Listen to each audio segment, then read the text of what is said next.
ancient covenant activated. Why Israel is risking everything for Nnamdi Kanu's release and for Biafra freedom. The ancient vow is what is in operation right now. And this is why Israel is risking everything to rescue Nnamdi Kanu and to make sure that Biafra is free from captivity. This is beyond politics, I'm telling you. Israel has activated ancient covenant for Biafra and Nnamdi Kanu's freedom.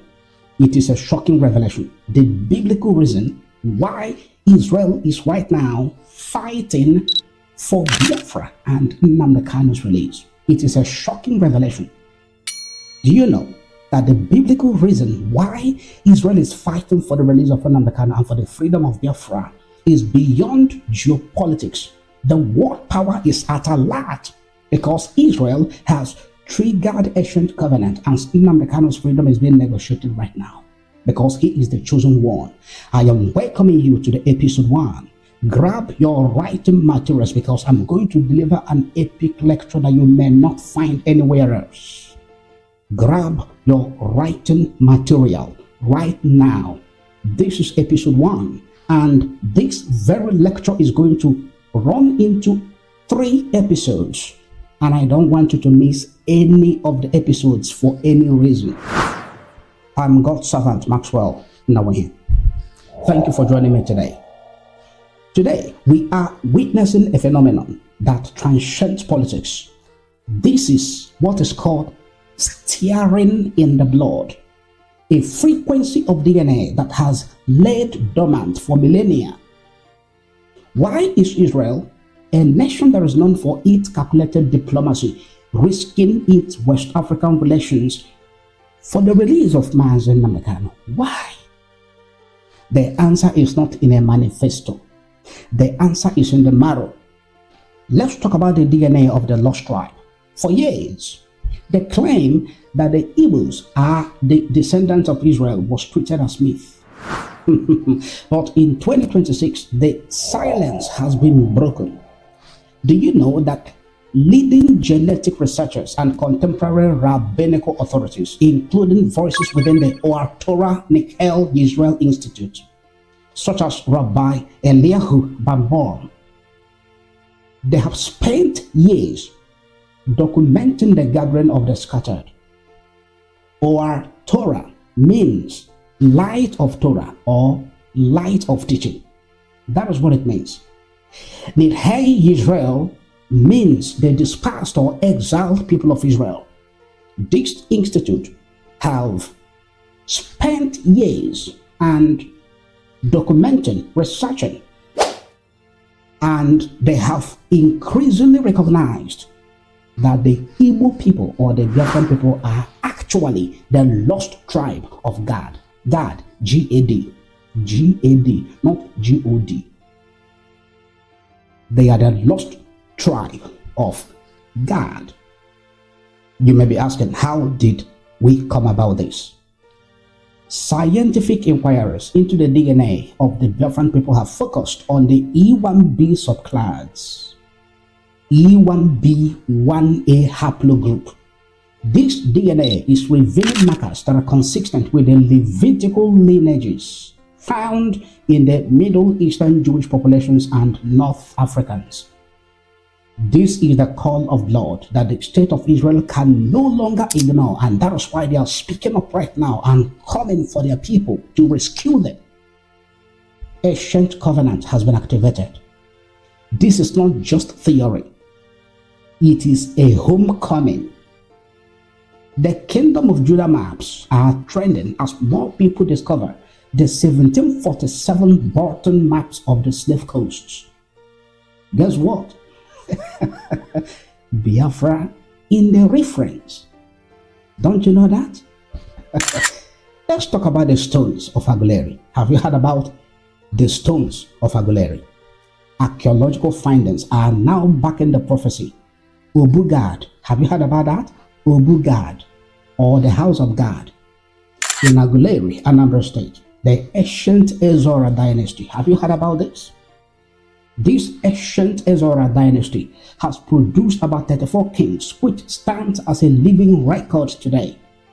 ancient artifacts and oral traditions point to a singular truth, which is Gad, G-A-D, Gad, the seventh son of Jacob, saw his descendants migrate across the rivers of Africa. The three sons of Gad, mentioned in Genesis 46 verse 16, Eri, Arodi, and Areli. They gave their names to the foundations of Igbo civilization. So, when you stand at the sacred temple of Obugad, you are not just in Nigeria. Anytime your feet touches Obugad, those of you that have not been there, those of you that have been there, you may not understand this history that I'm sharing with you today, but that is the truth. Anytime that your feet touches the sacred temple of Obugad, you are not in Nigeria. You are now in the Hebraic diaspora. That is where you are. The Hebraic diaspora. You are in Israel. History tells us that Eri, the son of Gad, migrated from Egypt and settled at the confluence of the Ezu and Omambala rivers. Look at Genesis chapter 46 verse 16. The sons of Gad, Zephon, Haggai, Shuni, Esbon. Then you see Eri, Arodi, and Areli. These are not just names. They are the names of the communities in Igbo land today. How many of you have heard about Arodi? How many of you have heard about Arondi Zog? Have you heard about Arodi Izog, which we call today Arondi Zog? Have you heard about that? Some of you, if you are from Eri or Aguleri, type in the chat section right now. If you have heard about it and you can confirm this lecture that I'm sharing with our viewers today, type in the chat section. If you are from Arodi Izwog, which is called Arondi Izwog, type in the chat section. The next is Areli, which is A-R-E-L-I. Do you know about Oreli? Is there anybody here?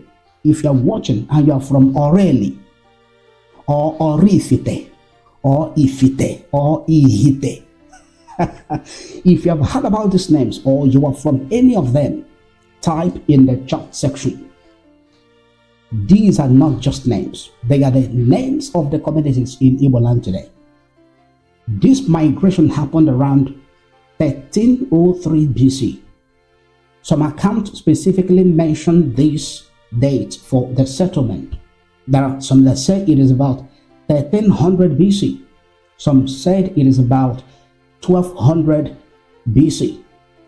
Others say that Eri arrived during the time of the Israelites in Egypt Exodus, often cited as being around 1300 BC. Some said it is as far back as the 13th or the 14th centuries. Regardless of the specific year, the facts are overwhelming today and we can confirm it.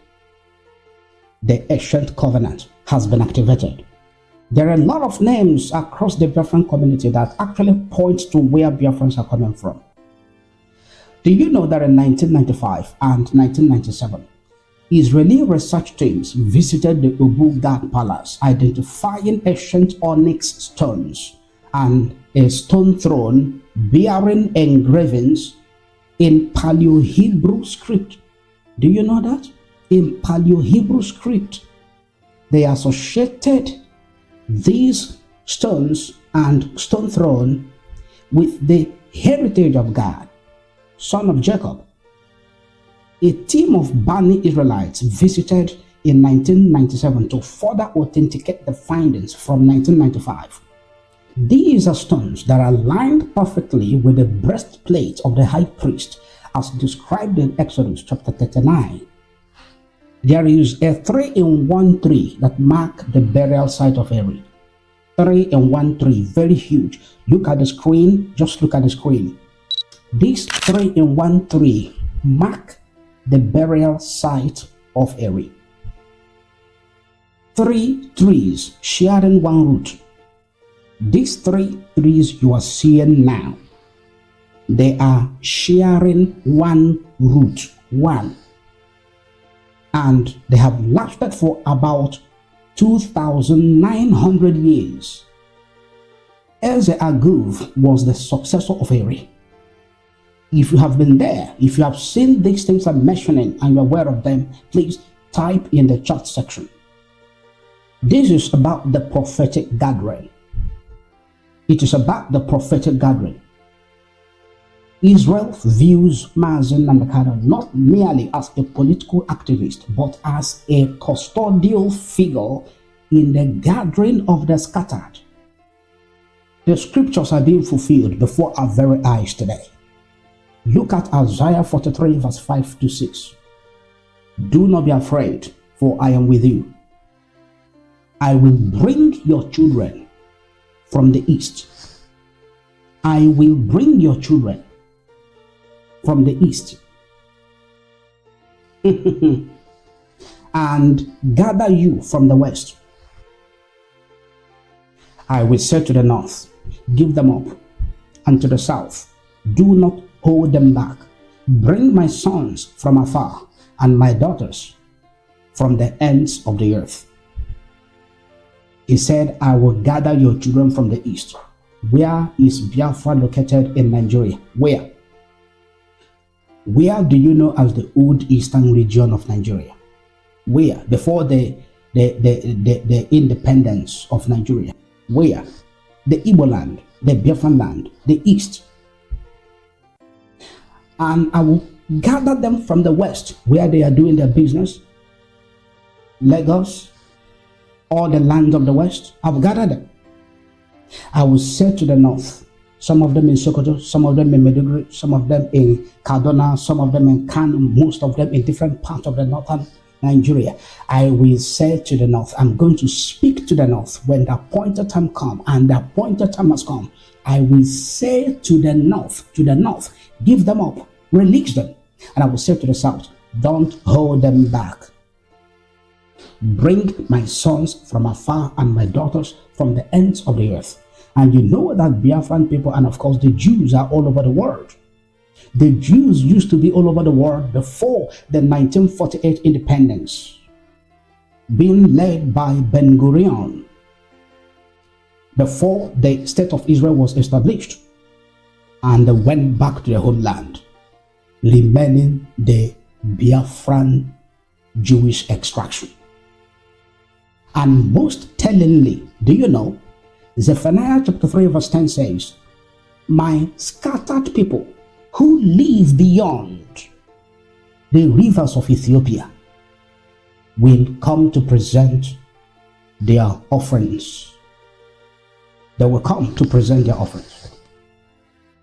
My scattered people. Some translations say, my supplant. Some translations say, my worshippers. My scattered people. They are talking about the Biafran people. If you study the map of Africa very well, and study Ethiopia and study Nigeria, you will know that this scripture is making reference to the Biafran people. Across the rivers of Ethiopia, across the rivers of Africa, across the rivers of Kush. When Kohen Daniel Sunday Onuoha, a spiritual leader of the Eastern Judaism, visits Nnamdi Kanu in detention, he is not just visiting a prisoner, he is visiting a representative of the tribe of God. Let us talk about the moral imperative. This blood bond has created a moral crisis for the Israeli state.